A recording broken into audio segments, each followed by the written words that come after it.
On entend l'abbé Martial, mais il ne nous entend pas. C'est très étrange. Vous m'entendez ou pas? Oui, absolument, on vous entend. Ah, la technique. Bon, on va attendre qu'il revienne.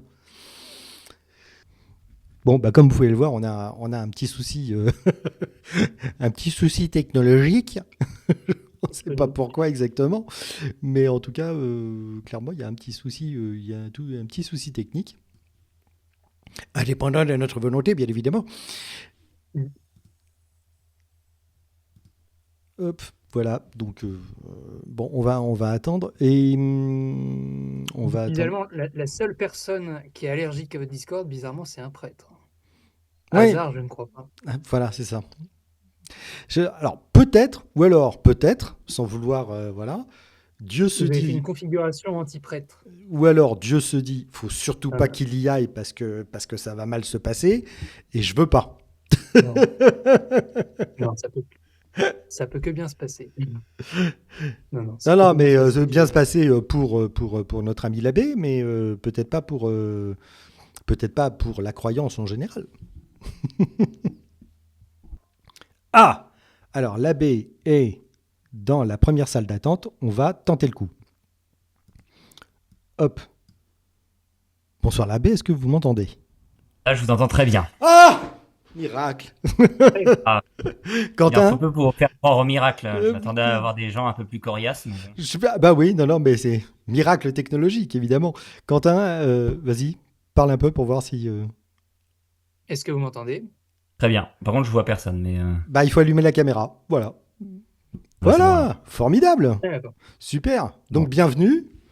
Merci d'accepter cette, Et là, je n'entends cette... plus Monsieur Chavani. Quoi? Non, mais c'est pas possible. J'entends pas Quentin non plus. Ah, quand la caméra est allumée? Ah C'est si, là, quand? j'entends Quentin là. C'est bon, je viens Ah, vous d'entendre. m'entendez. Ok. Ça y est, c'est bon? C'est bon, je Alors crois. apparemment, il Waouh! m'entend, mais il vous entend pas. Non, non, si, si, ça y est. Manifestement, c'est revenu. Il y avait un réglage dans la Ah bon, caméra qui posait problème. On y arrive. d'accord. Bah, on va espérer on va espérer qu'il trouve une solution. Mais bon, si ça marche bien de mon côté et de celui de Quentin, il n'y a pas de raison que ça. C'est que bon, voilà.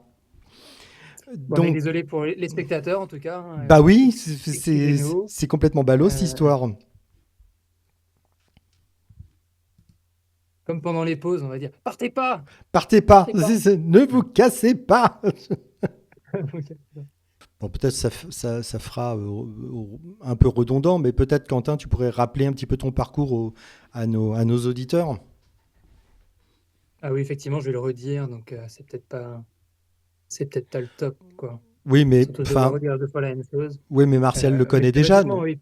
Martial le connaît déjà, non? Ah oui, il le connaît en avance, oui.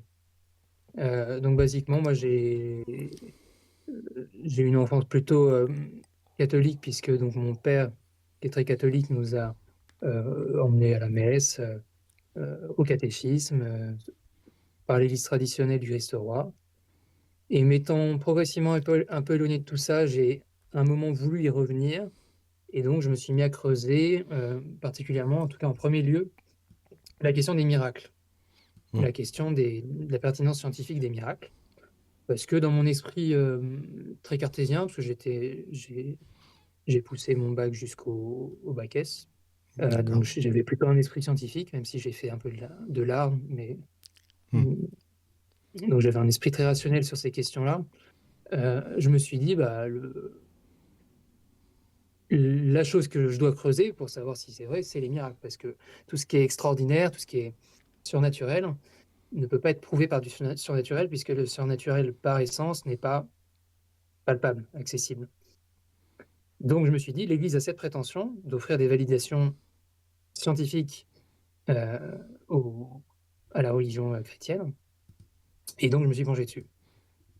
Et bah, ça a été un constat un peu accablant, recherche après recherche, de jamais arriver à sourcer les informations, jamais arriver à trouver Ah, Martial Pinotto est censé être dans le live, là.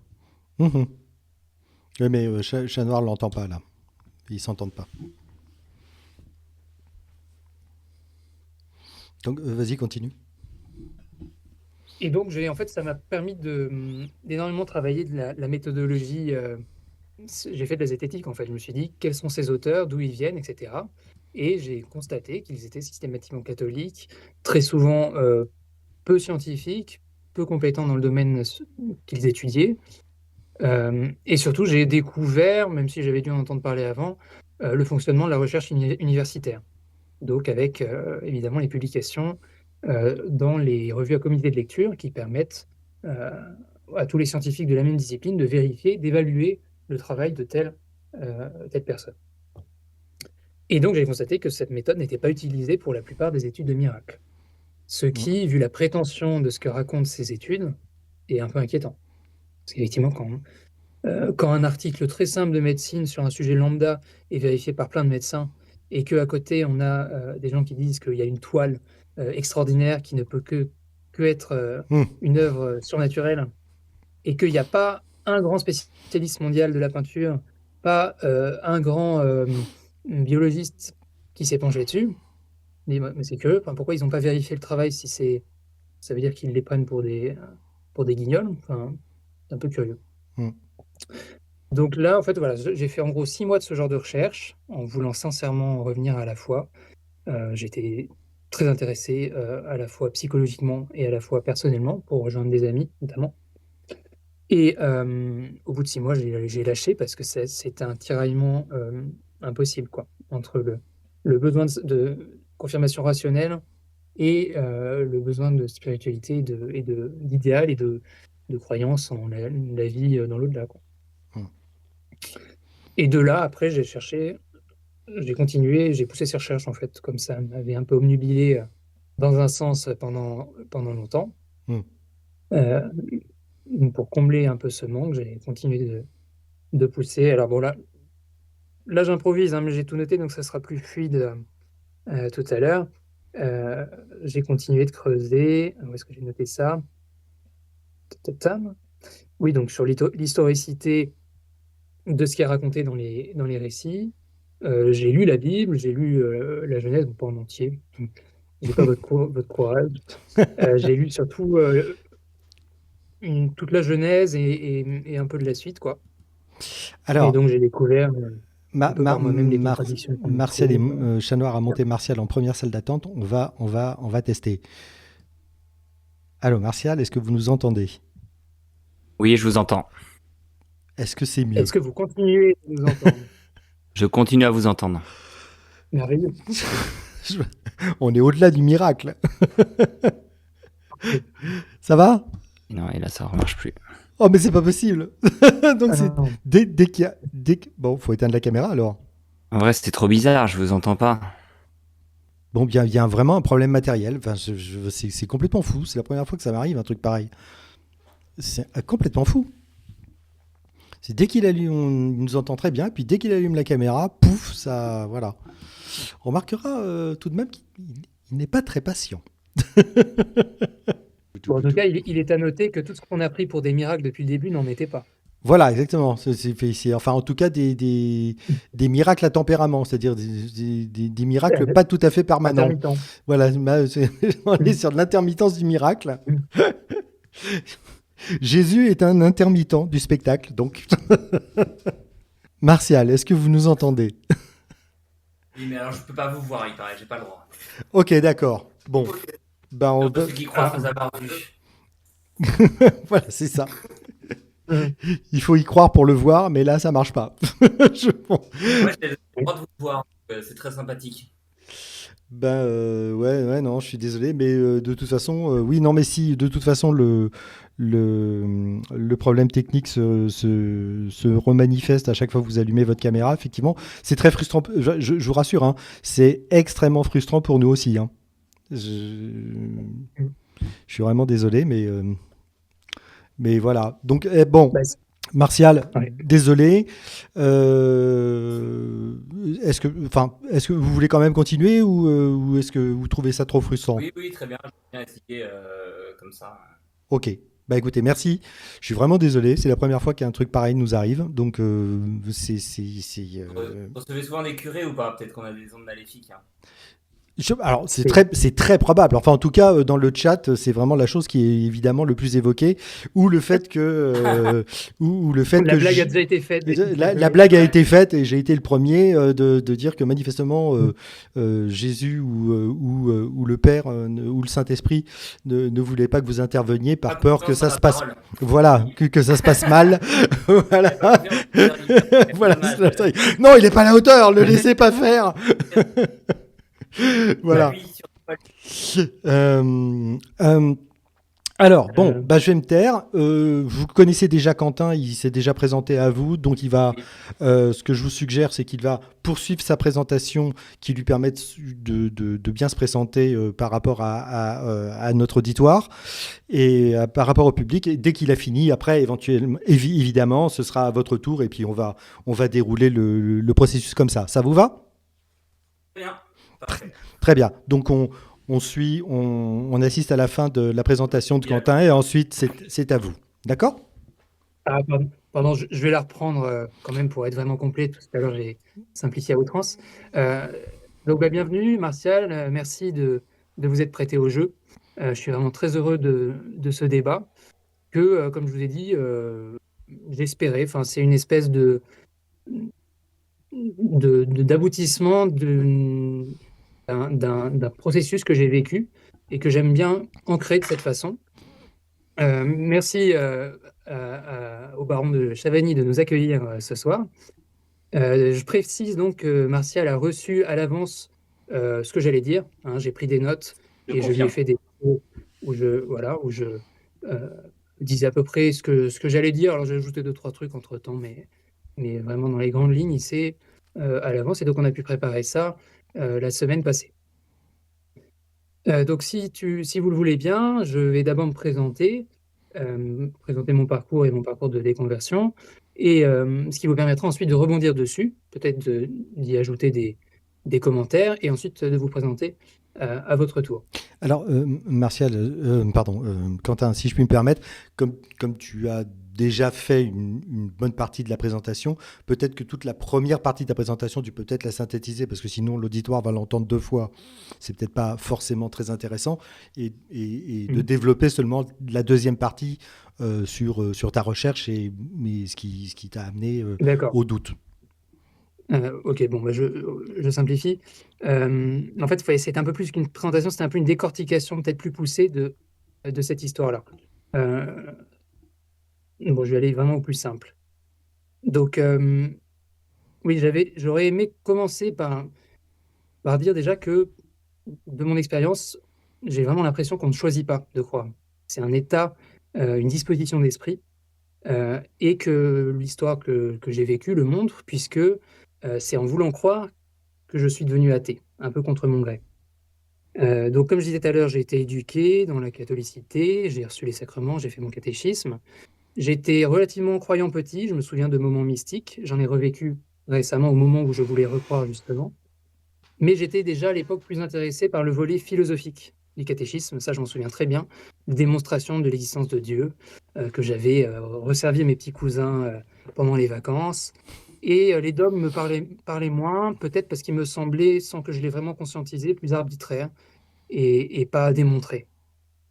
Et ce qui a un peu tempéré tout ça, j'ai eu des membres de ma famille athées, beaucoup d'amis athées aussi, et j'ai pris mes distances progressivement avec la croyance pendant mes études, influencé notamment par le comportement de certains prêtres, par une indifférence personnelle aussi, une prise de distance qu'on connaît pendant nos études, qu'on peut connaître. Aussi la rencontre de catholiques homosexuels qui m'a qui m'a fait tiquer, hein, parce que j'ai participé à des manifestations de la marche pour tous, de la manif pour tous, pardon. Donc ça m'a fait tiquer à ce moment-là. Je me suis dit, ah, donc c'est pas seulement un choix. Tiens, pourtant on me l'avait dit, donc ça m'a fait réfléchir. Et donc cette prise de distance, je pense, est importante pour une vraie réflexion apologétique. C'est-à-dire, à mon sens, un chrétien qui fait de l'apologétique va vouloir confirmer sa foi. Moi, au moment où j'ai voulu le recroire, je me suis dit, bon, si je trouve des choses concrètes super merveilleuses, je serais ravi. Mais si ça marche pas, ben, ça marche pas et je pourrais pas croire contre mon gré. Donc, ça m'a permis de mener cette réflexion, je pense, d'une façon relativement objective. Euh, et donc, pendant cette prise de distance progressive, il y a quand même l'idée de Dieu qui restait, l'idée de la prière que j'abandonnais, mais une certaine culpabilité justement de l'abandonner, d'abandonner parfois les offices, etc. Mais j'y allais quand même relativement souvent encore. Et aussi une certaine idée qu'on m'avait mis dans la tête pendant le catéchisme de l'autorité des théologiens, dont je n'avais jamais osé examiner et remettre en cause les affirmations. Je voyais ça comme une haute science qui était au-delà de la philosophie, et donc je me disais vaguement, peut-être que quand je serai vieux, je comprendrai. Mais maintenant, je suis trop jeune, il faut leur laisser faire leur travail. Et il y a un événement, il y a une rencontre dans ma vie qui me pousse à des recherches poussées pour, comme je vous disais, croire à nouveau. Et donc, je me tourne très logiquement vers les miracles comme première recherche parce que je me dis que le surnaturel ne peut pas être expliqué par le surnaturel, mais par le naturel.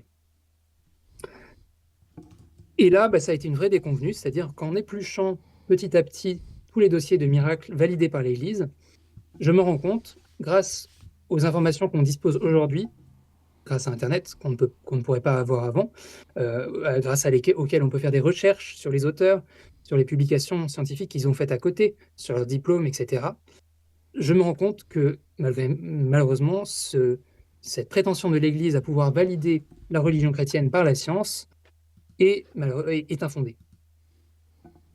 Et donc, après 6 mois de ces recherches, c'est-à-dire que j'ai épluché miracle après miracle dans l'espoir d'en trouver un qui me confirme la croyance que j'avais envie de retrouver, j'ai dû me déconvertir malgré moi. Et ça a été environ 6 mois de déprime que j'avais jamais connue dans ma vie. Donc ça aussi, c'est pour dire qu'on ne choisit pas et que même des fois, le fait de décroire est vraiment un choc violent euh, qu'on ne souhaite pas. Et même quand on est dedans, on ne le souhaite pas. Euh, donc, par la suite de cette déconversion, justement, pour combler un peu ce manque, j'ai poursuivi ces recherches sur donc l'historicité des récits, les textes, l'histoire de l'Église. Et toutes ces recherches ont contribué à renforcer mon athéisme, une espèce d'athéisme éclairé, on pourrait dire, qui, j'en conviendrai, est très rare aujourd'hui. Je conviendrai tout à fait avec vous, cher Martial, que on a plutôt des athées d'indifférence, quoi, ou de méconnaissance de la religion.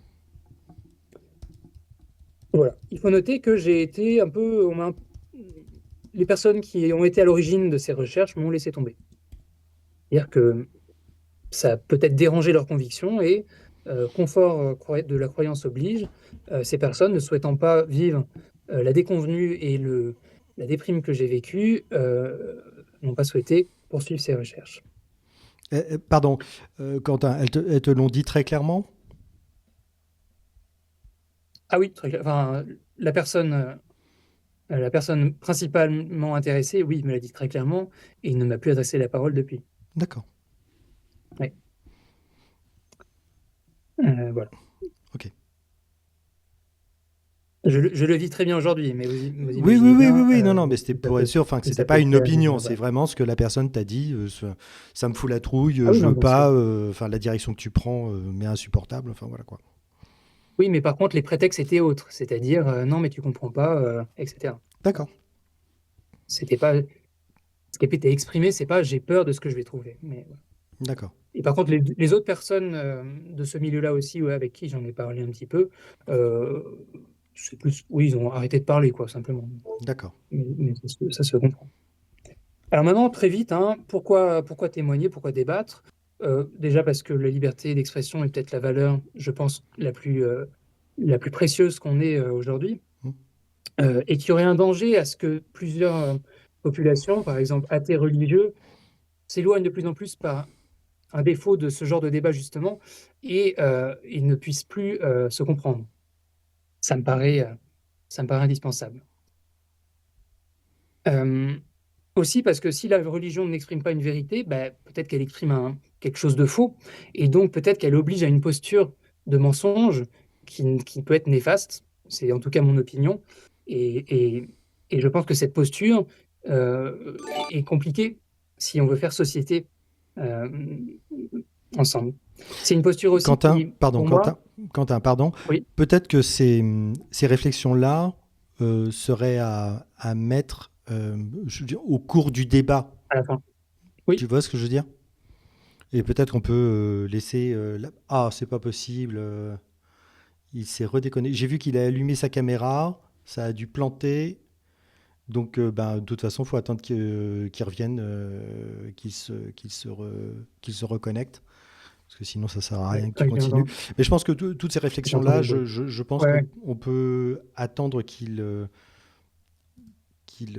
réagisse déjà à ce que tu as dit. Je pense que ça suffira largement à lancer le débat.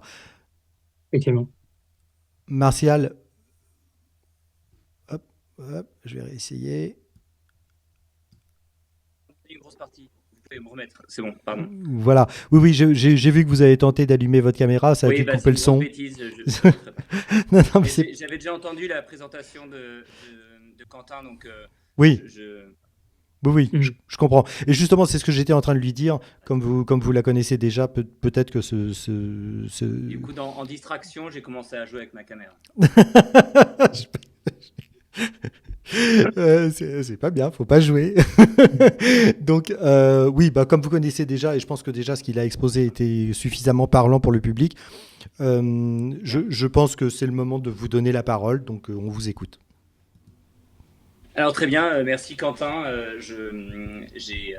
En fait, j'ai des milliards de... Alors moi, je suis juste l'abbé Martial Pinotto, je suis prêtre à Toulon depuis 10 ans et voilà, je suis missionnaire de la miséricorde divine et donc notamment, notre but, c'est de parler de l'amour de Dieu et du Christ, hein. Et donc je suis très heureux d'aller dans toutes les nations et pas seulement dans un fan club.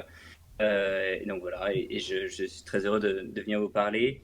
Pardon, J'avais noté quand même plusieurs choses. pardon Martial, excusez-moi. Est-ce que vous pouvez préciser ce qu'est la miséricorde divine, enfin votre groupement et sa mission, et quelle est votre fonction en son sein? Bah moi, je suis juste Rapidement. un saint. Très bien, très bien. Donc la miséricorde, en fait, c'est une révélation qui a eu lieu progressivement. Dans l'Ancien Testament, on en a beaucoup de traces. Et ça fait partie des sujets, hein, qui peuvent être abordés aussi. Mais évidemment que dans l'Écriture, il y a des passages où il y a un Dieu très, très, très, très méchant qui a l'air vraiment tout le temps en colère, etc. Et donc, il y a dans cette révélation de la miséricorde, nous on pense qu'il y a une continuité dans la révélation malgré certaines objections que certainement vous allez me donner, et qu'on dit que non, d'abord Dieu est bon et que il pu y avoir des crispations, des tensions, etc., et que Dieu nous aime malgré tous nos péchés. Il nous aime d'un amour qui est inconditionnel. Et donc, malgré nos propres péchés, à chaque fois, lui, il attend les bras ballants que nous revenions à son amour premier. Donc voilà, pour moi, c'est vraiment la lecture de l'Ancien Testament et du Nouveau Testament. Et dans la miséricorde, c'est une communauté où on est quarantaine, et moi, je suis notamment professeur de philosophie au séminaire. Voilà. Tout va comme... Très bien, non, non, c'est juste pour vous resituer, parce que enfin, si vous étiez prêtre et en charge d'une paroisse ou ce genre de choses, enfin voilà quoi. Oui, j'officie aussi dans une paroisse à Saint-François-de-Paule. Mais, D'accord, très bien. Et donc, alors, votre réaction par rapport au parcours de Quentin? ben, en fait, ma réaction, elle est un peu... je sais pas trop comment... D'ailleurs, on fait des débats. Moi, j'ai pas l'habitude. Mais ce que je voudrais dire, c'est que... En fait, Moi non, moi non plus. Ah bon, bah, très bien. Alors, c'est peut-être pour ça. Mais en fait, j'avoue, quand vous m'avez proposé un débat, je vous ai dit tout de suite, j'attendais d'être convaincu de l'opportunité d'un débat. Et alors, et je trouve que vous... Alors, sauf si vous me dites à chaque fois, je pense que, ou etc. Et vous pouvez avoir des expériences de cathos qui sont très pénibles, et moi aussi je suis très pénible, donc je peux comprendre que voilà, et que certains manquent de charité, et moi aussi je manque de charité, surtout envers mon micro en ce moment. Et de patience, voilà, Mais c'est ça, technologique. voilà. Bah, c'est sur la science que j'aime pas, donc du coup voilà, ça marche jamais, c'est nul, et c'est que des fumisteries. Non, c'est une blague pour les auditeurs, s'il vous plaît. Voilà. Le Et ce micro que n'est pas encore un prochain. comment Le micro n'est pas encore un prochain. Oui, mais si vous voyez mon état nerveux habituel, je pense que vous verrez que je ne suis pas que de l'onction et du miel comme peut-être il faudrait être. Voilà. Et je m'en C'est confesse c'est- c'est- sans. c'est apparu en surface. On vous écoute. Oui, bon. Vous n'avez pas entendu de gros mots, j'espère. Non. Non, voilà. Mais Non, mais en fait, je disais, Quentin, que, en fait, c'est un peu bizarre, mais bon, ça va vous faire un peu hurler, mais en fait, vous avez un débat, vous venez avec une question, et en fait, là, vous envoyez quand même plein de pics un peu partout. Et enfin, moi, si je vous invite à un débat sur l'athéisme, en fait, moi, je serais hyper content d'avoir plein de discussions, notamment sur plein d'athées. Je passe beaucoup de temps à en lire. Mais vous voyez, c'est comme si je vous disais, ben voilà, moi, dans ma découverte, j'ai découvert que, je sais pas, Hitler, Staline, Pol Pot, tout ça, ben, ça fait des centaines de millions de morts et je pense que l'athéisme n'est pas indifférent. Enfin, vous voyez, je peux avoir plein d'objections sur l'athéisme, mais Mm. en vrai, moi là-dessus, bah, du coup, moi j'ai envie de répondre je sais pas, est-ce qu'on est des homophobes? Est-ce qu'on on a une psychanalyse de la peur? Est-ce qu'on est tous des hypocrites? Vous aviez Mm. parlé dans votre première présentation de savoir que les cathos sont anti-vax. Et vous voyez, enfin, il manque plus que l'anthropophagie. Ça m'a étonné d'ailleurs que vous la citiez pas parce que c'est une vieille. Peut-être que le baron, lui, est accoutumé à cette vieille critique du christianisme. Donc voilà, en fait, ça met pas forcément en bonne, je sais pas, en bonne disposition pour répondre à des questions assez précises que vous aviez d'ailleurs que j'ai bien aimé. Mais donc voilà, moi C'est ce qu'on va faire. ok. C'est ce qu'on Parce que va moi, en faire fait, et c'est pour ça enfin, moi, vraiment, quand qu'on je a lis un ciblé. athée, enfin, moi, je vous dis juste simplement, mais moi, quand je lis des athées, alors je sais qu'il n'y a pas d'athéisme, hein, j'ai écouté un peu de trois trucs de chez vous, mais moi, quand je lis, moi, j'aime beaucoup Nietzsche, j'aime beaucoup, enfin, si je lis Feuerbach, et je les cite en sermon, mes fidèles doivent le savent. Enfin, vraiment, j'apprends d'abord à mes étudiants à aimer tout le monde, enfin, à aimer aussi ses opposants et de me dire, bah, en fait, en quoi ils sont pertinents, en quoi ils vont peut-être changer certaines choses. Moi, je dis pas que je suis resté indifférent du tout à la lecture de Nietzsche, de Feuerbach, de Marx aussi. Enfin, moi, il y a plein de trucs que j'ai bien aimé chez lui. Et vous voyez, enfin, c'est cette disposition que j'ai. Et moi, là-dessus, j'ai plein de sujets à avoir, quoi. Mais enfin, moi, je vais pas vous répondre sur vous avez croisé des cathos qui étaient pas gentils. Ben oui, qu'est-ce que je vous dise Là, justement, je témoignais juste de mon histoire personnelle et de ce qui Ok. peut amener à douter de la foi. Mais c'est pas le fait d'avoir croisé des cathos désagréables, homophobes, etc., qui m'a fait changer d'avis dans le fond. J'avais Ok. toujours l'idée de Dieu et j'avais toujours le désir de croire. C'est vraiment, comme je vous ai dit, une démarche rationnelle d'étude des miracles et ensuite, après ma déconversion, c'est vrai, d'étude des textes.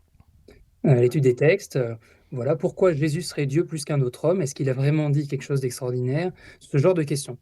Après, oui, vous avez parlé de pic. C'est tout j'aurais peut-être dû préciser ça. C'est toujours le danger auquel on est confronté, et je comprends très bien oui, Vous comprenez que je suis un peu piqué par votre présentation. Voilà, moi, j'arrive dans un d'arriver. milieu que je connais pas votre truc. Non? Oui, mais c'est toujours le problème d'arriver à faire la distinction entre attaquer une croyance et attaquer des croyants. très juste. Si j'ai eu une façon d'attaquer des croyants, je m'en excuse. Euh, Et en tout cas, si j'attaquais des croyants, déjà, je ne les ai pas nommés, j'attaquais des comportements qui peuvent être causés par une croyance. Et ça, on peut en discuter aussi. Est-ce que est-ce que l'homophobie est plus courante dans les milieux religieux? Pour quelle raison? Est-ce que ça se trouve dans les textes? On peut en discuter. Voilà. Mais c'est vrai que c'est toujours des débats délicats. Et c'est pour ça que je vous remercie mille fois d'avoir osé sauter le pas. Et moi, je vous garantis que, comment dire, quand les premiers mois où je me suis déconverti, j'avais une espèce de révolte intérieure qui faisait que j'étais impossible. Enfin, les gens avec qui que j'ai débattu, c'était très compliqué. Euh, mais maintenant, je sais que je monterai pas sur mes grands chevaux et qu'on peut Ok, que ok. avoir un débat apaisé. Ok, très bien. Ouais. Bon, je vous écoute alors. Bah non, pour le coup, Martial, c'est quels sont les Est-ce points qu'on dans la pourrait entendre? par- Oui. pardon, Quentin. Martial, pour le coup, outre ce que vous avez mis en exergue, euh, Quentin a fait part d'un certain nombre de points. Est-ce que vous voulez réagir sur ces points? Non, pas particulièrement. Enfin, ou alors soit on fait un débat sur, je sais pas, la La fiabilité. psychanalyse du chrétien, Ou ou alors on rentre sur les questions. sur des questions Moi, un peu profondes. j'entends très bien qu'il y a des difficultés précises et j'ai trouvé que les questions de Quentin étaient très intéressantes. Donc je pense que, enfin voilà, je dis juste que je peux pas réagir à tous les points qui ont été attaqués dans cette présentation. Alors peut-être, alors peut-être que plutôt que d'y voir des attaques, plutôt de voir des points et des questionnements qui sont soulevés. Je pense que d'un point de vue Oui, philosophique, bien, que j'entends. voilà. Quentin, est-ce que tu peux choisir un ou deux points très précis à propos de la Bible ou à propos du dogme, en particulier catholique, qui ont été des points très importants pour toi de discussion et de basculement? Alors justement, c'est ce que je voulais traiter avec la question du chapitre 24 des évangiles selon saint Matthieu. Mais peut-être avant, Martial, si vous vouliez nous donner, vous, les raisons qui ont motivé votre parcours de vie et quelles sont les raisons fortes qui font que vous croyez en Dieu et que vous croyez en l'Église. Bah, c'est que j'ai très très très très très peur de l'enfer, j'ai très très peur du démon et donc du coup tous les matins je me lève en disant au secours ça va bientôt être la fin du monde. Voilà, comme tous les cathos et tous ceux que j'endoctrine. Non non mais bien sûr moi Comme on disait, non, parce on a échangé un peu par WhatsApp et on a dit, c'est bon, l'autodérision est sortie des deux côtés, donc ça va bien se passer. Oui, oui, non, mais en fait, ce que je veux dire, c'est que moi, c'est très simple. Hein, pourquoi je suis prêtre? En fait, moi, je suis d'une famille catho. Hein, donc, je comprends très bien ce que vous dites sur la question un peu de l'endogamie. Enfin, que ça se. De l'héritage culturel, on va dire au moins. Voilà, très bien. Voilà. Et que, évidemment, que ça aurait été plus compliqué, moi, si j'étais né en Algérie, au Maroc, ou etc. Voilà. Mais je ne crois pas que je serais devenu un islamiste fondamentaliste. Parce qu'au fond, j'ai prouvé par beaucoup d'aspects dans ma vie, avant de rentrer au séminaire, que j'étais quand même très, très, très, très libre. Et ça, mes parents et mes professeurs en ont beaucoup souffert. Et que, au fond, ce que j'aimais, c'était aimer dans le fond de moi-même. Et que, évidemment, que avant que ce soit, il y a la question d'une démarche rationnelle et des études qui ont été très longues, mais c'est surtout que voilà, moi j'aime le Christ, j'aime ce que propose l'Église, j'aime essayer de le suivre et voilà, en fait c'est très simple quoi, et je cherche à l'imiter, à le rechercher dans les Écritures, et Dieu sait si parfois c'est difficile, et aussi dans la vie de tous les jours, avec aussi la problématique du mal et le bien que j'espère faire autour de moi en proposant ce modèle-là plutôt que celui de Elon Musk ou de Emmanuel Macron. Voilà, ça c'est simple. Et peut-être dans les raisons philosophiques ou dans les miracles, il y a des choses qui vous ont parlé plus que d'autres ou c'est vraiment Non, en c'est fait, un ensemble? ça vous étonnera, mais moi, c'est parce que vous vouliez faire un truc sur les miracles, sur la Tilma de Guadalupe, etc. Ouais, mais ça, Peut-être que vous on a allez laissé dire tomber, d'ailleurs, c'est moi, trop de trucs. moi, c'est pas du tout mon truc. Moi, c'est vraiment l'amour d'un modèle, d'un exemple qui est très grand. Et je vais vous choquer, mais moi, les miracles, je m'en fiche un petit peu. Je trouve que c'est très impressionnant la façon dont c'est imprimé le Saint-Suaire. Après, vous allez peut-être me trouver des explications rationnelles, mais en fait, je veux même pas débattre là-dessus parce que moi, c'est pas du tout un moteur. Enfin, quand je me lève le matin pour aller célébrer la messe à 6 heures du matin, je pense pas à la Tilma de Guadalupe. Je pense pas à Lourdes, même si moi j'ai un de mes grands-oncles qui a été guéri là-bas, mais je, je, moi c'est pas du tout, je me lève pas du tout en pensant à ça. En fait, en vrai, ce qu'il faut se poser comme question, c'est les questions existentielles. Je pense c'est, de quoi je veux construire, avec quoi je veux construire ma vie. Voilà, vous si c'est l'athéisme qui est une construction pour vous importante, je suis prêt à l'entendre, etc. Voilà, et la recherche de la vérité aussi. Je pense que j'ai jamais autant réfléchi que depuis que je suis catho. J'aurais pu faire plein d'autres métiers dans ma vie, mais en fait, une fois que j'ai la foi, et la preuve en est, c'est que je vais certainement avoir des hésitations au moment où je vais vous répondre. C'est-à-dire que je serai pas hyper à l'aise. Je trouve vous avez soulevé des sujets qui sont difficiles. Et moi, j'ai vraiment un amour de la vérité. Et en fait, à partir du moment où on croit en Dieu, pour moi, c'est pas la réponse à tous les sujets, hein, comme Kant ou le Dieu bouche-trou, alors là, je ne crois pas du tout. C'est une fois qu'on pense que Dieu est là et qu'il nous aime, en fait, je pense qu'après, il creuse dans notre cerveau en permanence. Et voilà, c'est la preuve en est, c'est toutes les grandes bibliothèques qui sont autour de nous, les grands théologiens que j'ai connus avec beaucoup de faiblesse aussi. Ça, je vous l'entends. J'entends très bien, surtout que maintenant que je fais partie des enseignants, bah, je vois bien que j'ai plein de faiblesses et plein de lacunes, etc. Et voilà, moi j'ai vraiment ce désir de Dieu dans mon âme qui se serait peut-être un petit peu aurait été un petit peu assouvi si j'étais né au Maroc dans une autre religion, mais je crois que c'est dans le catholicisme que ce désir de Dieu grandit le plus et élève mon âme et celle des autres. Martial, il y a quelque chose Oui. si je puis me permettre, il y a quelque chose qui m'étonne un tout petit peu quand vous dites que les miracles n'ont pour vous pas beaucoup d'importance. Il me semble quand même que le christianisme est basé sur un miracle quand même très très particulier, qui est la résurrection. Oui. Donc, pourquoi celui-ci a de l'importance? Pourquoi ceux qui sont relatés dans la Bible sont présentés comme des preuves de la véracité du récit, ou en tout cas de la nature particulière de celui qu'on appelle Jésus? Et pourquoi est-ce que vous pensez que ces récits sont fiables, et pourquoi vous pensez que ce truc quand même extraordinaire au sens premier du terme, qui est la résurrection, donc, a eu lieu?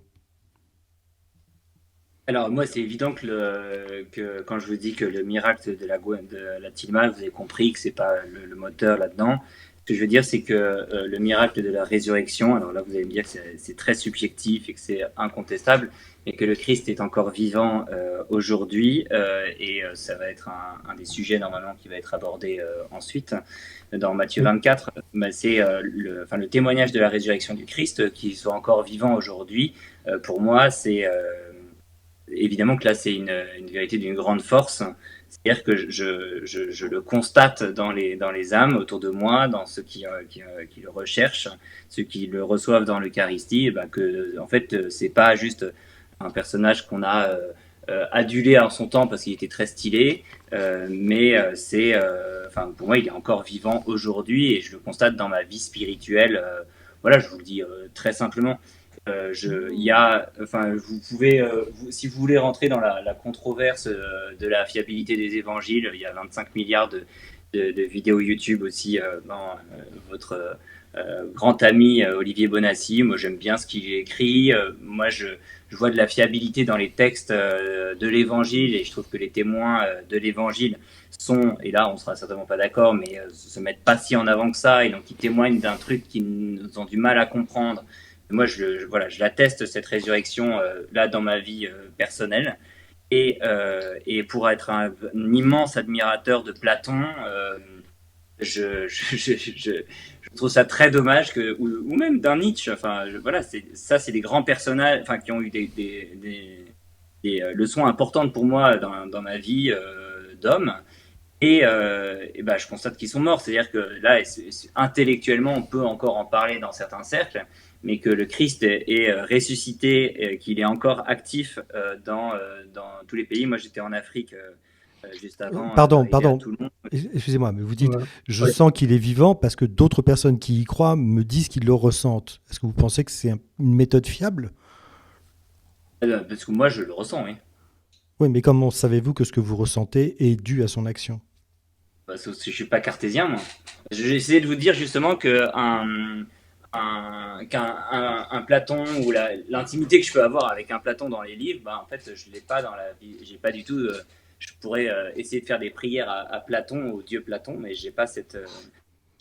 Oui, mais Quentin? les musulmans, justement, les musulmans ont la même proximité avec Allah. Ouais. Oui, Donc, ils ont la même très bonne certitude. réflexe, très bonne réponse. Ouais, ça me va très bien. Je et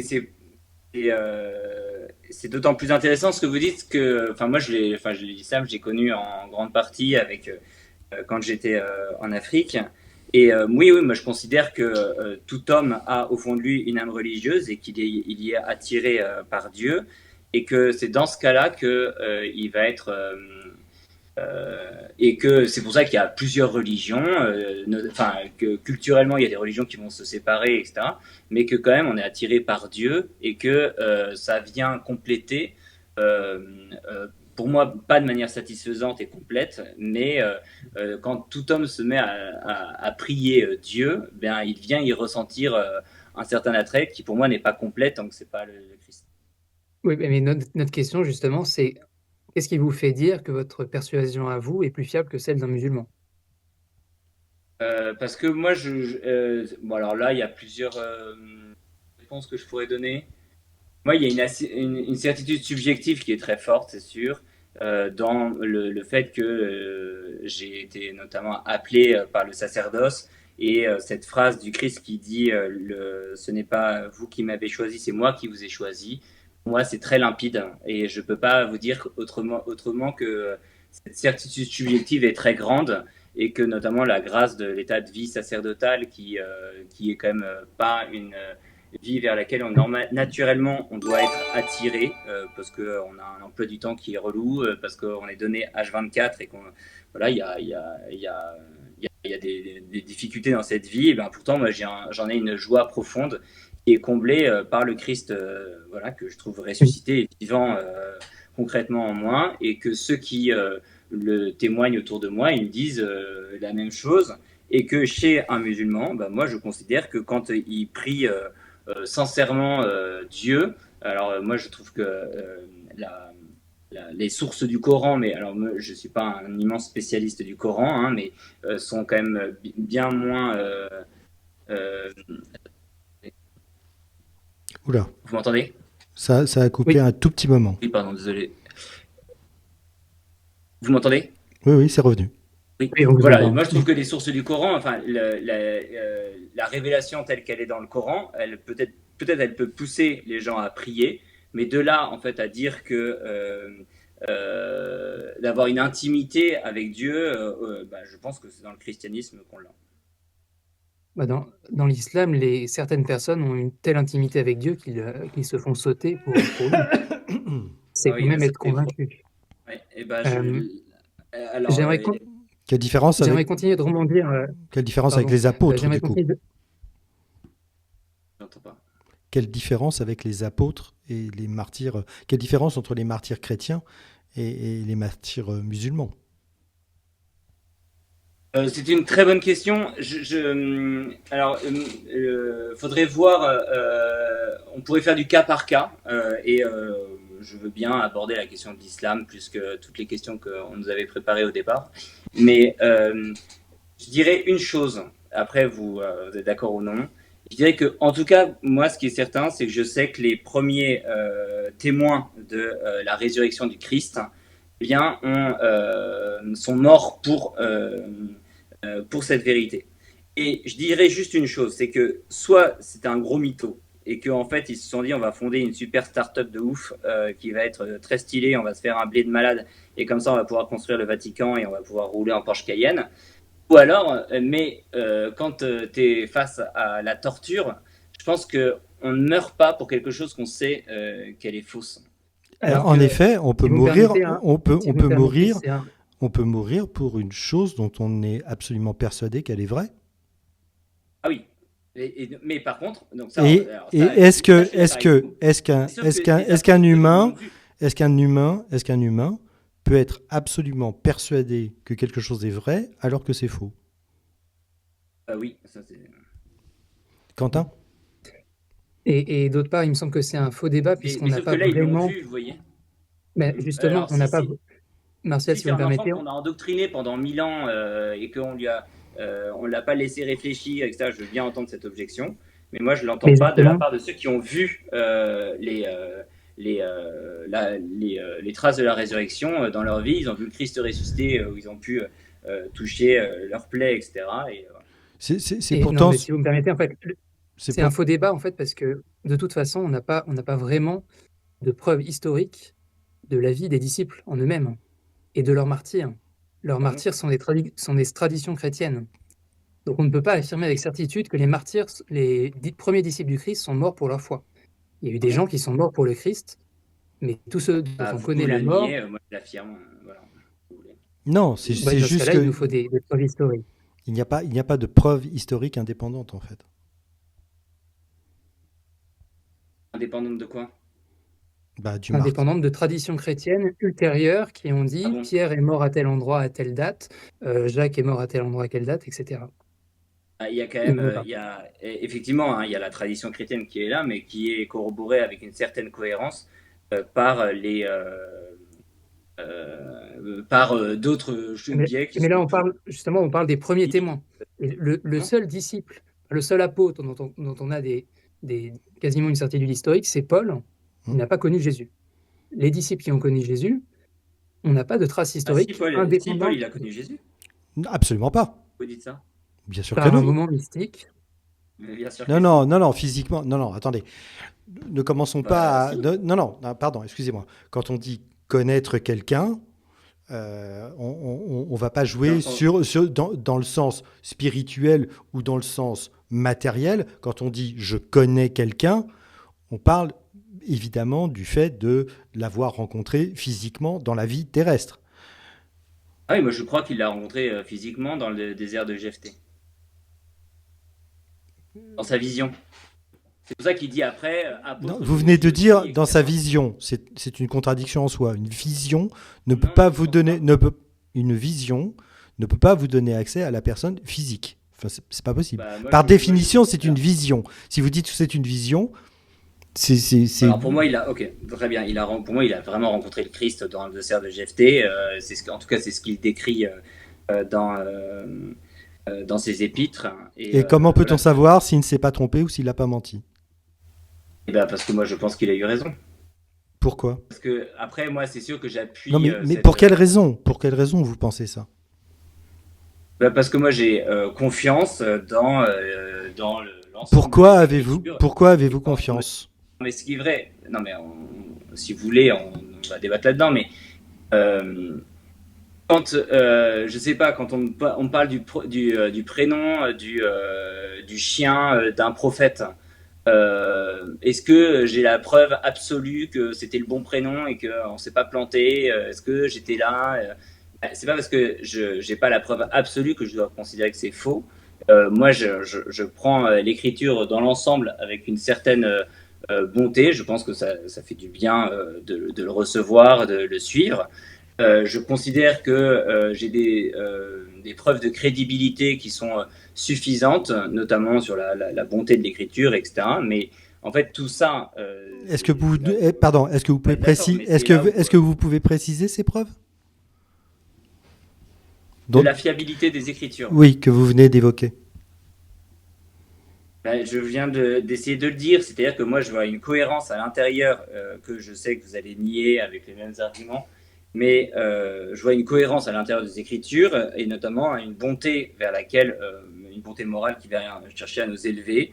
Je vois aussi que ce sont des apôtres qui ont transmis un message, non pas, alors qu'à la différence dans la guerre des Gaules ou ailleurs, eh bien, on a Jules César à chaque fois, un humain qui essaye de se mettre en valeur. Là, les témoins ne cherchent pas à se mettre en valeur, ils sont dépassés par ce message, et il y a des témoignages de crédibilité qui sont assez justes, Oui, mais où on ne peut justement, pas enfiler des mythos, etc. excusez-moi, Martial, est-ce que Et en un fait, auteur, désolé, mais on ne va pas pour être vous, d'accord sur ce sujet-là, parce que vous dites est-ce que que c'est pas la justement Bible. Moi, j'essaie de vous le dire. un Et auteur, surtout, un au- vous m'appelez pour pardon, me parler de Matthieu 24, il est déjà 19h08, et de la Genèse. Mais si vous vouliez que je prépare ah Alors, oui, bah, vous avez, Quentin, divinité, c'est voilà. Après, Quentin, Marcel a on vous peut avez raison. parler un juste, peu plus longtemps. Je peux sortir mes livres oui. aussi sur ça. Moi, j'aime bien ce que dit Mathieu Lavagna. Je vous encourage à y aller, même si voilà, vous n'êtes pas d'accord. Mais soit on réfléchit sur un thème qui est somme toute assez intéressant, notamment comment je fais pour interpréter ça. Mais bon, là, ça fait déjà 40 minutes qu'on est en conversation sur ce Mais terrain. parce Et que aussi, on Martial, n'est pas d'accord. on a Moi, je essayé, pars du principe qu'on a confiance en Dieu et j'ai une confiance globale là-dedans. Et après, je veux bien aller réfléchir sur un point qui est Matthieu 24. Voilà. oui, parce que ce qu'on a développé, en fait, Martial, c'est votre présentation, donc on essaie un peu de comprendre qu'est-ce qui vous fait Et, croire. Et moi, j'ai relevé vous avez dit quelque chose de très intéressant, euh, deux choses en fait très liées, mais dont j'aimerais questionner la priorité. Vous avez dit, j'ai l'amour de la vérité et j'ai l'amour de Dieu. Et si cette vérité que vous cherchez, justement, mettait à défaut le concept de Dieu, est-ce que vous aimeriez plus la vérité ou plus Dieu? Une bonne question. C'est difficile de répondre. Enfin, si je vous dis, enfin, bien sûr, je vais vous dire que c'est Dieu. Non, pardon. Ouais, en fait, non, c'est une bonne question parce que moi, en fait, j'identifie les deux parce que je suis la voie, la vérité, la vie, la vérité. Mais en même temps, le Christ, il dit la vérité nous rend libres. Et donc, du coup, moi, je cherche pas du tout auprès de mes ouailles à étouffer leur intelligence. On a régulièrement des objections, toutes des objections sur notamment sur la crédibilité des évangiles. Elles ont été lues en large, en travers. Depuis longtemps, ces questions, elles ont été soulevées. Moi, Et si justement, la question, c'est si justement cette vérité, ce désir de vérité et de raison que l'être humain a, de comprendre le monde, entre en contradiction avec ses Écritures, ce qui est en priorité, c'est la foi ou le désir de vérité? Bon, je connais cet adage qui est souvent ressorti par les catholiques, que la science, la raison n'est pas incompatible avec la foi. Moi, malheureusement, mon expérience m'a montré personnellement le contraire. Et donc, je vous demande juste, c'est vraiment oui ou non, hein, parce que vous nous dites qu'on parle beaucoup, enfin on y est depuis 40 minutes, mais vous digressez beaucoup. Juste par oui ou par non, si vous avez une preuve rationnelle que Jésus dit une bêtise, par exemple, est-ce que votre amour de la vérité passe au-dessus? Et donc, votre conclusion, c'est de dire Jésus est un homme? Ou est-ce que votre amour de Jésus passe au-dessus et non, je vais trouver une solution quoi qu'il arrive, même si cette solution est moins satisfaisante que la solution première. oui, moi si, oui, oui, très simplement, comment? Oui, oui, moi très simplement, oui, c'est la vérité que je recherche et le jour où je suis convaincu que tout ça c'est faux, je vais pas me faire une clé de bras toute ma vie et vivre la vie de foi que j'ai. Voilà, mais c'est là où on va avoir une discussion quand même sur la question du sens des Écritures, ce qu'on cherche à y lire, sur les contradictions entre, si vous voulez, la- l'évolution et la lecture de la Genèse. Et en fait, je pense que derrière, Quentin, ce qu'on a du mal en fait à bien comprendre, et ce que moi je peux le dire aussi, enfin, si je pose la question, qu'est-ce que c'est Dieu? Ben, Dieu est un pur esprit, un infiniment parfait, créateur et maître de toutes choses. Ok. Après, il nous a révélé, il y a des choses dans sa révélation que je cherche à comprendre. Moi, la question de Dieu, pour moi, en fait, enfin, si Dieu est un pur esprit infiniment, enfin, si c'est un pur esprit, quelles que soient les preuves qui peuvent y avoir, enfin, quelles que soient les, euh, les implications dans la science qu'ils peuvent avoir, eh bien, de toute manière, Dieu, vous ne le trouverez jamais dans une éprouvette, dans un laboratoire. Pour moi, là-dessus, et je Non, mais crois Dieu, s'il à la existe, nous a donné justement des moyens de le connaître, par son la raison. intelligence. Et si cette Ouais. raison entre en contradiction avec un discours, un livre qui, jusqu'à preuve du contraire, est écrit par des humains, si cette raison entre en contradiction avec cette écriture-là, c'est-à-dire s'il y a des incohérences dans ce livre, s'il y a des problèmes, des amoralités, etc., notre raison humaine doit conclure à la non-divinité de ce texte-là. Oui, moi Sauf si ces et c'est apparentes là, oui, c'est contradictions vrai, n'en vous avez sont pas. raison. Comment? Sauf si ces apparentes contradictions n'en sont pas, et c'est ce que, par exemple, sur le Matthieu 24, vous devez démontrer. Oui. Euh, ouais, moi je dirais qu'en fait, quand si vous lisez, je sais pas, moi j'ai lu quand j'étais petit les Lapinos en montgolfière ou Winnie l'ourson ou je sais pas quoi. Je comprends tout, c'est facile, mais ça n'a pas grand intérêt. Quand je m'arrache les cheveux pour essayer de comprendre ce que Nietzsche a voulu dire et la cohérence de Nietzsche, je m'arrache les cheveux, mais par contre, je prends aussi un cachet d'aspirine et ensuite, voilà, j'approfondis, j'essaie de mieux comprendre et je peux y voir aussi des complications. Pardon, Quand je lis la pardon, Bible, je prends. pardon Martial, mais tout ce qui est compliqué n'est pas forcément profond. Alors, c'est intéressant comme réflexion. Tout ce qui est compliqué n'est pas forcément profond. Oui, oui, oui. C'est un récit très symbolique, etc., mais où il y a une incohérence flagrante, un nombre de jours, etc. Un personnage qui arrive à un endroit alors qu'il ne devrait pas y être, il ne peut pas venir à pied, il est trop loin, etc. Euh, voilà, dans un récit complexe, on peut trouver des problèmes. Enfin, c'est pas incompatible. Oui, mais en fait, enfin, ça va être tout le sens en fait je pense que ce qu'on doit, comme de la façon dont on doit interpréter l'écriture, c'est-à-dire que enfin, qu'est-ce que vous voulez entendre vous, enfin, qu'est-ce que moi je dois entendre derrière un exemple qui est donné ou derrière le prénom d'un chien d'un prophète, si le prénom du chien d'un prophète, en fait, on apprend que par l'archéologie, en fait, c'est pas le vrai prénom du bon chien. Moi, enfin, la résurrection du Christ, c'est une autre question. Mais sur sur le prénom du chien ou je sais pas quoi, évidemment, je mets pas ma foi en jeu là-dessus. Donc il y a des détails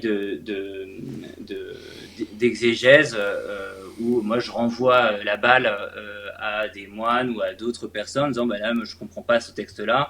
Et ce que je voudrais dire, c'est que, enfin, je vous le dis humblement, vous deux, effectivement, quand il y a un texte qui a des contradictions, et je suis le premier à l'avouer, enfin, dans la Genèse, c'est ce que vous allez sortir avec la femme de Caïn, ou même avec Adam et Ève, etc. Ben, j'imagine bien que l'écrivain qui est derrière, ou Dieu pour moi, à ce moment-là, ne cherche pas à m'expliquer l'histoire de Winnie l'ourson, où en fait là tout est absolument logique et parfait. Il essaye de me faire réfléchir avec un Alors, thème pardon, Martial, général la Genèse, qui viendra la après Genèse, on pourra ensuite en parler, pardon. m'élever là-dedans. La Genèse, on peut en Donc, parler, par mais c'est pas exemple, notre premier utiliser sujet, en fait, hein. l'allégorie du char ailé de Platon, etc., ben, moi je m'arrache les cheveux, et pourtant je trouve que cette allégorie est très puissante, et que évidemment dans la question du détail, ben, moi par exemple la question, le thème n'est pas la question de la femme de Caïn, la question est de savoir ben, l'origine du bien et du mal, et je trouve que cette lecture, elle Mais m'intéresse. mais Donc, vous avez bien eu toutes mes questions, et il n'y a pas que des questions de détail. Mais c'est pas notre premier sujet, donc peut-être on pourrait lancer la question du Oui, très chapitre bien. 24, déjà. Si vous êtes Et d'accord, après, Baron. je suis désolé, moi j'avais plein de choses à dire, mais du coup, eh bien, moi je vais dites-les, pas non? devoir trop tarder non plus. Donc on y va pour Matthieu 24, et après, D'accord. je vais Alors, Matthieu 24, c'est quel verset exactement? C'est le premier? je pense qu'on C'est peut aller tout le assez chapitre. rapidement sur la question de la génération, non? Enfin, cette génération ne passera pas. D'accord. Euh, eh ben, je vous fais une présentation, j'essaye d'être le plus bref possible, et je vous Oui. laisse la parole juste après. Donc, dans le chapitre de Matthieu 24, donc, Jésus décrit ce qui va être la fin du monde. Et il conclut toute la description par une déclaration à ses disciples qui sont présents et qui l'écoutent. Amen, je vous le dis, cette génération ne passera pas, que tout ceci soit arrivé. Le terme de génération, de cette génération plus précisément, est utilisé à de nombreuses reprises dans les évangiles, et toujours dans le sens de la génération présente, toujours dans cette même signification. Dans Marc Tu veux 9, dire 19, matériel du fait de une génération d'humains entre 20 et 25 ans, quoi. la génération de l'époque du Christ. Ok. Dans Marc 9, 19, on peut lire Jésus qui s'adresse à la foule: génération incrédule, jusqu'à quand serai-je avec vous? Dans Luc 17, 25, c'est encore plus clair: mais il faut d'abord qu'il souffre beaucoup et qu'il soit rejeté par les hommes de cette génération. Il a été rejeté par les hommes qui l'ont crucifié à l'époque de cette génération. Et les mots grecs de cette génération sont toujours les mêmes également. Il faut noter que ce chapitre est le seul sujet à débat. Enfin, cette annonce apocalyptique proche est confirmée par aussi d'autres propos de Jésus et d'autres propos des disciples de l'époque ou postérieurs. Dans Matthieu 10, 23, Jésus dit: vous n'aurez pas achevé de parcourir les villes d'Israël, que le Fils de l'homme sera venu. Dans le livre des Thessaloniciens 4, versets 15 à 17, nous, les vivants, restés pour l'avènement du Seigneur, nous ne devancerons pas ceux qui sont morts. Dans l'épître de Jacques 5, versets 7 à 9, la venue du Seigneur est proche, le juge est à la porte. Et on a aussi le comportement des premiers chrétiens qui montre qu'il y avait cette attente apocalyptique proche. Voilà. Nous sommes donc 2000 ans plus tard. Rien ne s'est passé. On sait maintenant que l'univers en a plusieurs milliards d'années avant de se refroidir progressivement. L'humanité peut-être va survivre jusqu'à la fin de la Terre ou la prochaine glaciation si elle n'arrive pas à s'adapter. On ne sait pas. On On ne a fait un pas danger de immédiat. tri et d'efforts sur notre consommation. Et non, il y a la question du climat, effectivement, qui est préoccupante, qui est pour moi Ouais, qui me l'enjeu préoccupe, matériel du hein. siècle. Non, mais Mais c'était même pas ironique. Je pense qu'il faut faire attention. d'accord, je ne savais pas trop Non, comment pardon, le prendre. excusez-moi. J'aurais dû Mais sourire, mais il y a... en tout cas, si on a une fin du monde qui arrive via le réchauffement climatique, c'est quand même très éloigné de la description de Jésus, qui ne parle pas d'une hausse des températures, qui ne parle que de peste, de famine, d'épidémie, de guerre, de rumeurs de guerre, de faux prophètes, euh, etc. Donc, effectivement, ce chapitre soulève un choix simple. Soit la compréhension que je viens en donner est fausse, et dans ce cas-là, l'Église a une bonne solution à donner à ses fidèles pour dire que ce chapitre a un autre sens que celui que donnent toutes les autres citations du mot génération dans les évangiles, mais l'Église doit le justifier linguistiquement. L'Église doit convaincre non pas des chrétiens déjà convaincus, mais doit convaincre des linguistes que cette solution est la bonne. Je vous laisse nous répondre. Ok. Juste, je vais essayer de répondre le plus brièvement possible. Est-ce que ça vous... Ah, on l'a perdu. Je ne l'ai pas entendu, moi. Vous avez perdu? J'ai entendu, Ça nous va. j'ai entendu le plus brièvement possible, mais j'ai pas eu la fin de la phrase. Oui, ça va si on termine le live à 30. Oui, oui, bien sûr. Parce que moi, je suis censé arriver à 15 pour les vêpres et je vais devoir avoir une autorisation de mon supérieur. D'accord. Je serai flagellé en place publique pour avoir séché les vêpres. Mais Arrête, tu voilà. m'excites. Et ben, moi, j'ai trouvé ça passionnant comme question et merci infiniment de m'avoir donné à l'avance cette objection parce que en vrai, j'allais dire une bêtise si on m'aurait posé la question en live. Donc voilà, c'est ce que je disais sur l'approfondissement d'un texte. Il y a des textes qui sont plus ou moins faciles. Quand Jésus dit à quoi sert de perdre sa vie à la gagner, j'ai des milliards d'interprétations et en même temps, je pense qu'elles sont assez libres, etc. Et puis alors il y a d'autres textes comme La femme de Cain, je trouve ça très intéressant aussi, mais je qui demande de travailler, ça c'est sûr, et voilà, comme c'est pas Winnie l'ourson. Je prends juste cet exemple-là, mais parce qu'en fait pour nous dans l'écriture, je pense que le baron le sait, mais il y a plusieurs niveaux et plusieurs strates. Hein. Il y a un sens littéral qui est simple. Après, il y a ce qu'on appelle le sens qui est allégorique, et puis on peut mettre dans un sous-genre encore dans ce sens allégorique, donc qui nous fait penser à autre chose. L'exemple type qu'on donne aux premières années de théologie, c'est Dieu est un roc. C'est évidemment que ça ne veut pas dire que Dieu est un caillou. La signification de Dieu est un roc, c'est pas faut adorer un caillou. Vous pouvez peut-être me dire si ça. D'accord, ça, mais mais... ce qu'on demande vraiment, Martial, pour aller au plus simple, au plus Oui, court, pardon, je vais plus vite. quelle est la justification du fait que cette génération ne veut pas dire cette génération dans ce cas la réponse très simple. Ok, très bien. Pardon. Moi, je veux juste expliquer pourquoi c'est compliqué et que c'est pas que tout n'est pas si simple. Mais j'ai quand même besoin de temps parce que voilà, j'essaye d'avancer dans mon petit plan. Mais donc du coup, il y a une littérature apocalyptique et le mot génération, c'est pour moi c'est plutôt faut prendre plutôt un âge ou un temps qui est désigné et qui est le temps de ceux qui vont vivre avec le Christ ressuscité. Et cette interprétation, elle n'est pas problématique que, comme vous le dites, dans Matthieu 24.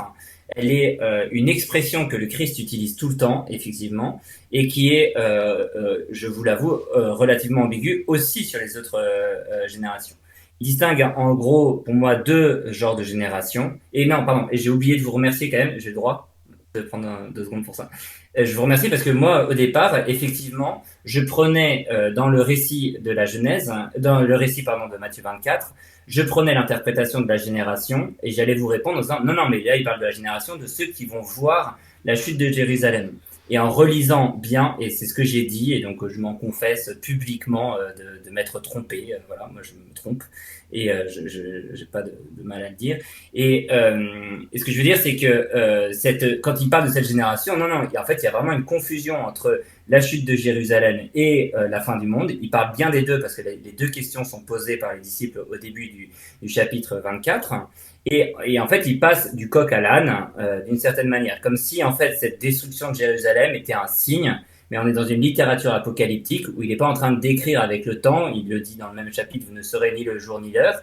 Donc en fait, on ne sait pas. Et en fait, d'une certaine manière, il vient annoncer à la fois cette destruction de Jérusalem, mais quand il dit cette génération ne passera pas, je suis bien d'accord avec vous, ça colle à la question de l'Apocalypse, et pas seulement de Jérusalem, et Jérusalem vient être seulement un signe de cette Apocalypse. Et moi, je le prouve là-dedans, mais après, je vous laisserai faire la recherche. Hein. Je cite aussi 1725, qui va être utilisé. Il y a deux générations. Il y a la génération, il y a l'âge, il y a ceux qui vivent. Donc, enfin, c'est aussi alors dans les anciennes Bibles, hein, mais on dit génération, on dit âge, on dit aussi race. Il y a plusieurs termes pour définir ça. C'est un âge de ceux qui le font, et ça, on le voit bien notamment dans le psaume 23, 6, dans le psaume aussi 77, au verset 6 et 8. Hein, vous avez, il parle de la génération de nos pères, et puis après, il parle aussi de la nouvelle génération. Et c'est surtout une référence à Deutéronome 1, 35, où il y a à chaque fois une référence à une génération qui est à deux sortes d'âge, et que cette génération, eh bien, c'est celle qui ne passera pas. Bah, le verset d'en dessous de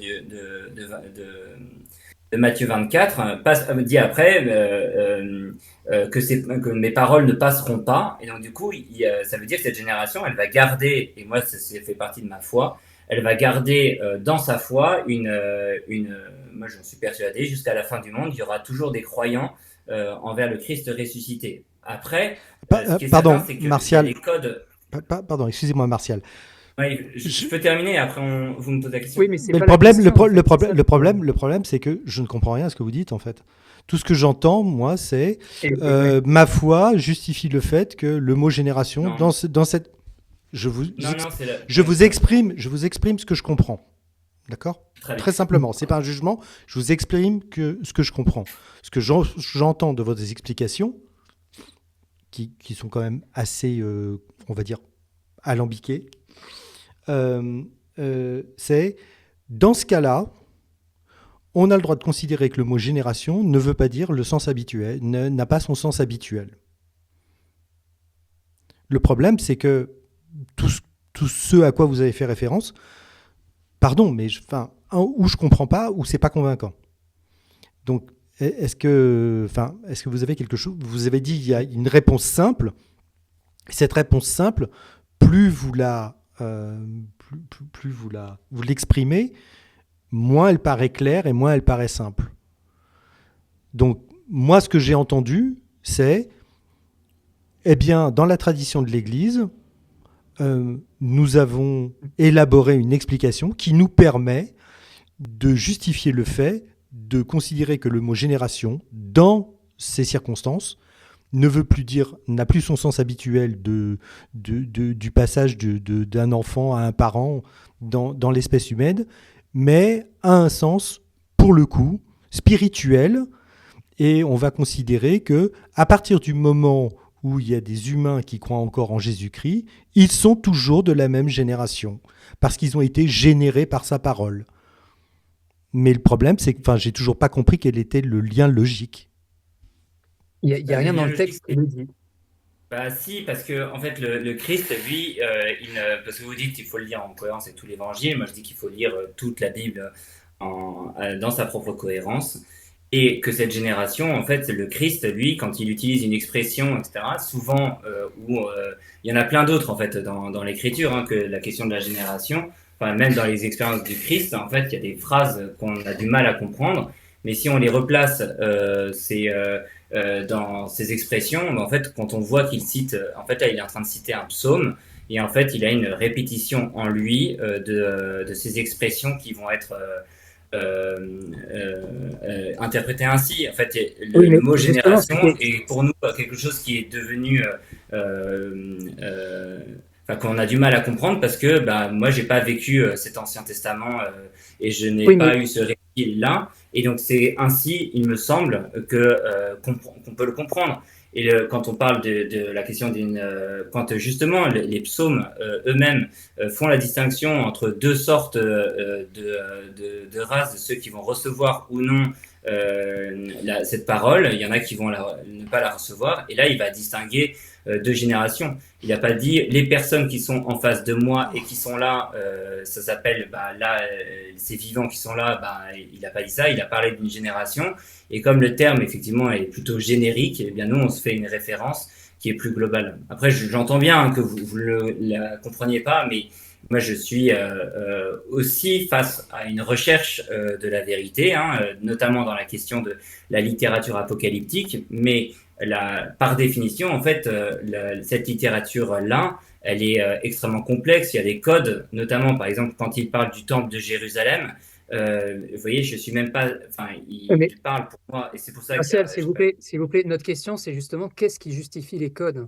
Et c'était le but de mon intervention, c'est de montrer que, au contraire, Quand il dit, par exemple, ce terme oui, très bien. génération est utilisé dans les évangiles dans un sens tout à fait commun. Donc, qu'est-ce qui justifie que dans ce passage précis en particulier, il revête un sens nouveau, Non, différent? je Euh, pense qu'il le revêt à chaque fois, ce Est-ce que, sens-là. mais Et alors qu'en fait, justement, il est en train de nous montrer il faut un d'abord code. qu'il souffre beaucoup et qu'il soit rejeté par les hommes de cette génération, rejeté par les hommes de cette génération. Ça veut dire qu'ici, la génération, c'est pas les catholiques, puisque c'est pas les catholiques qui rejettent Jésus. Il distingue tout le temps deux générations. Et ça, je pense que c'est une référence. Moi, ça me va comme Bah, explication, mais je sais bah pas si non, là, il ça y en a va. qu'une. Mais Dans non, cette citation, il y en a qu'une. il n'y en a qu'une. Oui, mais dans les psaumes, la référence dans les psaumes, dans le psaume 77, il y a plusieurs générations. Il y a ces deux générations et il distingue. Il parle de ces générations-là. Quand vous parlez du temple, par exemple, Mais comment vous je sais savez bien, qu'il faut hein, choisir tel sens de génération ou tel autre? bah, c'est le sens global de l'écriture. Pardon, je comprends Oui, mais pas. Et en fait, Comment vous par exemple, déterminez que le sens général est celui-ci ou celui-là à tel moment? c'est ce que je vous disais, c'est le sens général de l'écriture. C'est-à-dire que quand il est en train de dire qu'il y a une génération ou une autre, bah, la génération dont il parle, il y a une génération qui rejette. Donc il y a un monde ou un peuple, et c'est ce qu'il va faire dans l'écriture. Bah, c'est le sens du texte, de son paragraphe, de toute la parabole. Et on voit bien que là, il parle d'une génération qui sera mauvaise et qui refusera ce message-là. Et l'autre ou quand il parle de bonnes choses, bah là, quand il dit mes paroles ne passeront pas, bah, c'est ceux qui tiennent cette parabole. Mais là, c'est pas Mais une en fait, il y a des parabole. chapitre codes Mais dans 24. à aucun moment c'est une parabole. moi, j'ai le droit de parler aussi. Il dit dans l'évangile de Saint Jean, par exemple, au chapitre 2, il le dit bien. En fait, quand Jésus parle du temple, il parle de son corps. Vous dites, mais ça n'a aucun rapport. Je vois bien, c'est hyper confus, c'est hyper alambiqué. C'est ce que Saint Jean essaie de nous montrer, c'est que en fait, on a dans cette écriture, il y a une première lecture qui peut être prise notamment sur un sens littéral assez simple. Et quand on est dans la littérature apocalyptique, ce qui est le cas aussi dans le cas de Daniel ou autre, eh bien là, à ce moment-là, il y a des codes qu'on essaye de comprendre. Je pense qu'il y en a qu'on comprend mieux qu'on le comprenait autrefois. Mais la question de la génération, en fait, je le lisais chez Saint Thomas, c'était aussi différentes interprétations. Et nous, on est plutôt humble sur le fait que, et je comprends bien que la littérature apocalyptique, elle soit difficile à comprendre et que vous dites, ah bah ça c'est une contradiction totale. Oui, il y a une contradiction si vous le voulez de manière dans le littéraire simple, comme quand on dit que Dieu est un roc alors qu'on dit en même temps que Dieu est un esprit, comme quand on dit que Dieu est amour alors qu'en fait il y a aussi des moments où en fait il a l'air d'être méchant parce que il y a une certaine vengeance. Et donc voilà, pour nous il y a ces clés là. Après, pour moi il y a la foi qui Mais nous en fait, guide à cette cohérence de l'évangile. Vous avez Martial, en dit fait, 30, la question, les c'est amis. Donc, moi je vais devoir y aller. ces contradictions apparentes, justement, quand on cherche une cohérence globale, ben, on les comprend beaucoup mieux quand on regarde le texte d'un point de vue justement archéologique et extérieur. Le Dieu vengeur de la Bible, pourquoi il paraît extrêmement mauvais et qui paraît pas être le Père bien-aimant de, de, de Jésus? C'est simplement que Yahvé, historiquement, est issu d'une mythologie. Et vous Ça, n'êtes c'est pas vous sans qui savoir que dans une mythologie, il y a des rôles. mais Et ça, le vous pouvez dieu l'affirmer si aussi vous de voulez, ça. mais en fait, pour moi, quand justement il y a cette question, mais c'est la question du bien et du mal, hein, et c'est pour ça que pour moi, il faudra y aller très fort pour m'expliquer que cette vision du bien et du mal, elle est mauvaise, etc., et qu'elle n'est pas bonne. Moi, je trouve que cette façon dont Dieu s'est révélé, et moi je terminerai là-dessus, cette façon dont Dieu s'est révélé, ben, pour moi, il y a un bien et un mal qui les cherche à nous montrer, et c'est l'origine dans la question de la jeunesse qu'on n'a pas du tout eu le temps de traiter, mais c'est ce qu'il essaye de nous montrer. Et en fait, cette question du bien et du mal, eh bien, en nous, elle vient nous élever, la comprendre ainsi. Et voilà, Pour ce je qui est suis de conscient que débattre, pour vous, vous dites, ben, pardon, là, on voit une pratique Martial, qui est, pour ce qui est de débattre du bien et du ouais, mal, il faut que vous je finisse. revenez, pour ce qui est du débat du bien et du mal, vous revenez quand vous voulez. Je vous laisse le mot de la préfin et le mot de la fin ensuite à Quentin, puisque vous devez y aller. Mais sur Matthieu 24, hein, s'il vous plaît, parce que là, on s'éloigne un peu du public. Ben, en fait, oui et non. Enfin, sur Matthieu Pardon, 24, juste, après, moi, si je peux sur vous poser une cette question. nouvelle Si je peux vous génération, poser j'ai pas une eu le temps de question. l'exposer, mais c'est Oui, mais aussi dans justement. les actes des apôtres avec la question des derniers jours, parce que du coup, on pourrait avoir l'impression que tous les chrétiens, ils sont convaincus juste parce qu'il y a juste parce que ils seraient hyper flippés de l'Apocalypse. Moi, j'ai quand même noté assez rapidement, je vous avoue, hein, enfin, je sais que c'est un sujet chez les Thessaloniciens et que nous, on parlera toujours de l'Apocalypse dans notre prédication. Mais je notais les discours majeurs des apôtres, mais je l'ai pas fait de manière exhaustive. Donc, ça se trouve, vous pouvez m'apporter une contradiction là-dessus.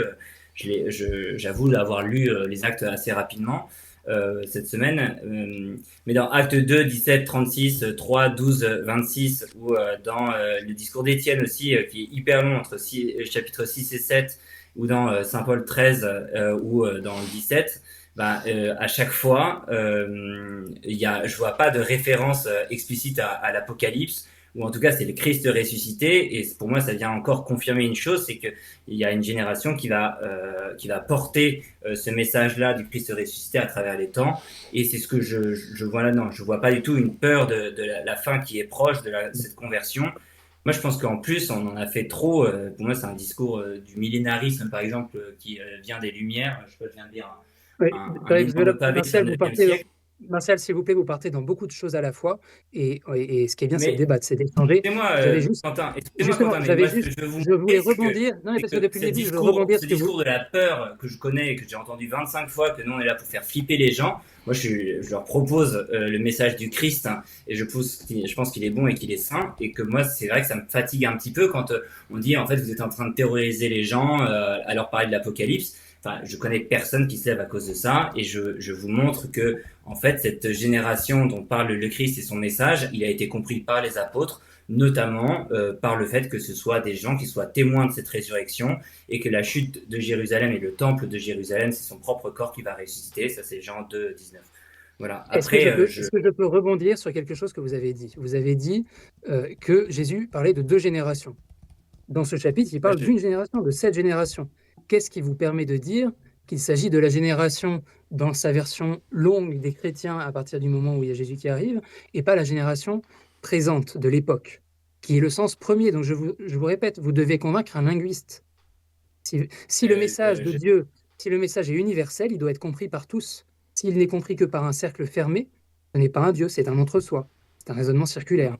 Vous devez convaincre ici un public athée. Quel élément dans le texte vous fait dire que cette génération n'est pas la génération actuelle, présente de Jésus, telle qu'on la retrouve dans d'autres écritures? C'est la question en fait. Et si comme vous disiez, on il a parle à l'amour ses de la disciples vérité, il parle à ses disciples à ce moment-là, dans le début du chapitre 24. Bon, il parle à ses disciples présents, oui. bon, de toute façon, j'ai le sentiment qu'il y a vraiment un problème de compréhension de base sur la définition du mot et sur l'interprétation du mot génération, que nous ne partageons pas. Nous avons, moi et Quentin, une définition matérialiste de ce qu'est une génération, c'est-à-dire une succession d'humains, de parents. Voilà. Et le problème, c'est que cette définition spirituelle ne fonctionne que dans le cadre de votre dogme catholique. Donc, et en plus pas pour tous les chapitres de la Bible, que ce soit de l'Ancien que ce soit de l'Ancien ou du Nouveau Testament. Donc, Il faut qu'il souffre beaucoup et qu'il soit rejeté par les hommes de cette génération. Bien que vous ne compreniez pas ce que j'essaie de dire, moi j'essaie de vous répondre ici.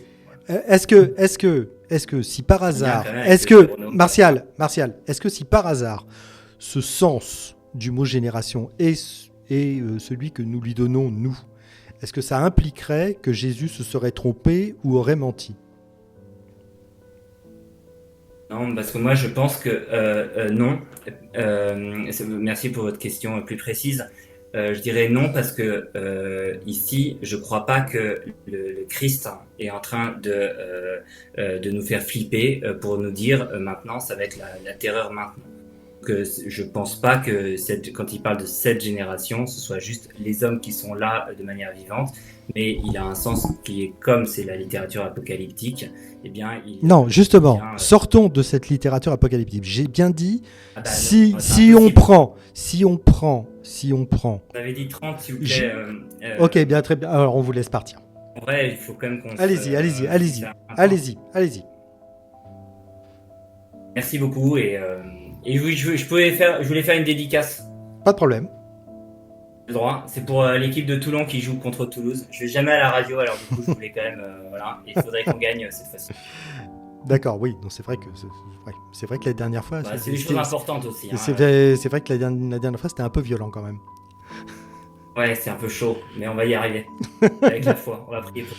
Je pense bonne journée, bonne soirée. Au revoir. Une mini-conclusion peut-être, non ? Non, ben ça y est, c'était sa conclusion. Allez, Toulon.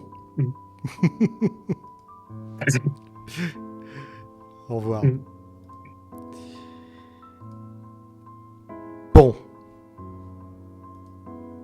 Compliqué, hein ? Ah bah, je vous fais pas dire. Moi, ce que je trouve particulièrement, comment dirais-je, frappant, c'est qu'il soit prof de philo. Oui. Il l'a dit lui-même. Il est professeur. C'est ce que j'allais dire. Cette personne qui fait des empilements de sophismes, qui évite systématiquement de répondre simplement à des questions simples à qui on dit oui ou non, qui joue systématiquement sur les définitions des mots pour les changer, pour ne pas affronter, on vient bien de le voir avec l'expérience de pensée que je lui ai proposée.